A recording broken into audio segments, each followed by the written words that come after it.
In this tutorial, I will show you how to dynamically assign conversation to an admin. In this flow right here, I'm asking if a user will be interested in participating in our upcoming audition. If the user is interested, I will assign the conversation to an admin. Let me show you.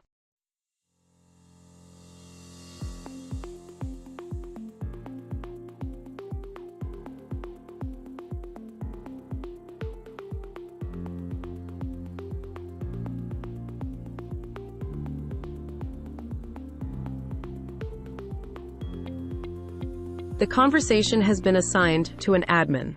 Here we come to the end of this tutorial. Thank you for watching.